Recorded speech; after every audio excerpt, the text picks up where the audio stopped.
नमस्कार, सत श्री अकाल, आदाब। आज हम एक ऐसे टॉपिक पे बात करने वाले हैं जिसके लिए शब्द काफ़ी नहीं है।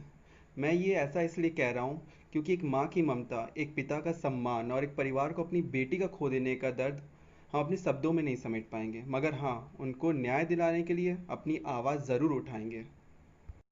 14 सितंबर को उत्तर प्रदेश के हथरस ज़िले में एक 19 साल की बहन के साथ हुई हैवानियत के बारे में हम सब जानते हैं। मगर मेरा आपसे एक सवाल है, आप में से ऐसे कितने लोगों को ये बात 14 या 15 सितंबर को पता चली थी? शायद ना के बराबर लोग होंगे, क्योंकि हमारी जो टॉप न्यूज़ चैनल हैं, जिनको हम दलाल मीडिया भी कहते हैं, उनकी नज़र में रिया और कंगना की न्यूज़ ज़्यादा इम्पोर्टेंट थी। और जब 29 सितंबर को पीड़िता की मृत्यु हो गई, तो पहुंच गए कवरेज के लिए। कमाल है, गिद्ध भी इनको देख के शर्माते होंगे। पॉलिटिशियंस और पैसे के पावर के आगे हमारे देश की कानून व्यवस्था की कमर टूटती नजर आ रही है। हाथरस के केस में पुलिस का असंवेदनशील चेहरा देखकर इनसे कोई न्याय की उम्मीद कैसे कर सकता है?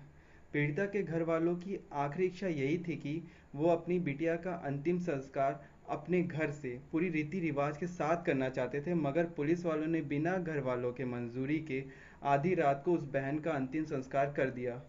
पहले उन हैवानों ने उनसे उनकी बिटिया की ज़िंदगी छीनी और फिर ये पुलिस वालों ने उनका अंतिम अधिकार भी छीन लिया। मगर पुलिस वालों से इतना कहना चाहूँगा कि गुनहगार तो आप भी हैं, मगर इतना कुछ करने के बाद क्या घर जाकर अपने माँ बहन बेटी से नज़रें मिला पाओगे? खैर, वहाँ के डीएम भी इस मामले में पीछे नहीं है। उन्होंने परिवार पे पूरा दबाव डाला है कि वो मीडिया को कुछ ना बताएं। आप अपनी विश्वसनीयता खत्म मत करिए। तो मीडिया वाले मैं आपको बता दूं, आज अभी आधे चले गए, कल सुबह तक आधे और निकल जाएंगे, 2-4 बजेंगे कल रात को, तो हम ही आपके साथ खड़े हैं। ठीक है? अब आपकी इच्छा, आपको बार बार बयान बदलना नहीं बदलना है, अभी हम भी बदल जाएंगे। और बात यहाँ पे ख़त्म नहीं होती है। बड़े ही बेशर्मी के साथ डीएम साहब ने ट्विटर पे ट्वीट करके पूरा हिसाब दिया है कि पीड़िता के परिवार को कितना मुआवजा दिया जा चुका है। वहीं Uttar Pradesh law and order के एडीजी क्या कहते हैं, आप खुद ही सुन लीजिए। जो सैंपल एकत्रित किए गए थे उसमें किसी तरह का स्पर्म और शुक्राणु नहीं पाया गया है। इससे स्पष्ट होता है कि कुछ लोगों के द्वारा प्रदेश में गलत तरीके से जातीय तनाव पैदा करने के लिए इस तरह की चीज़ें कराई गईं। डीएम और एडीजी साहब, जरा खुद के अंदर झांक के देख लीजिए, आप क्या बन चुके हैं। पावर के नशे में एक पत्थर दिल इंसान। आपको इतनी नहीं समझ है कि पीड़ित परिवार के सामने बातों को कैसे रखा जाता है। सवालों के घेरे में तो हमारे देश की सरकार भी है।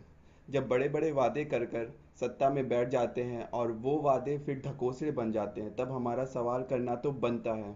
क्या कारण है कि उत्तर प्रदेश की मां बेटी सलामत नहीं है, शाम को अकेली घर के बाहर निकल नहीं पाती है? क्या कारण है? 2013 से 2019 इंडिया टुडे की एक रिपोर्ट में 7 सालों में 2,42,000 रेप केस हुए। मतलब हर दिन 95 केस और हर घंटे 4 रेप केस। इससे आप अंदाज़ा लगा सकते हैं कि हमारे देश की लड़कियां कितनी सेफ हैं। जाते जाते अपनी माँ बहन बेटियों से बस इतना कहूँगा, कब तक आस लगाओगे तुम बिके हुए अखबारों से? किससे रक्षा मांग रही हो दुशासन दरबारों से? स्वयं जो लज्जाहीन पड़े हैं वो क्या लाज बचाएंगे? सुनो द्रौपदी शस्त्र उठाओ, अब गोविंद ना आएंगे। सुनो द्रौपदी शस्त्र उठाओ, अब गोविंद ना आएंगे। धन्यवाद।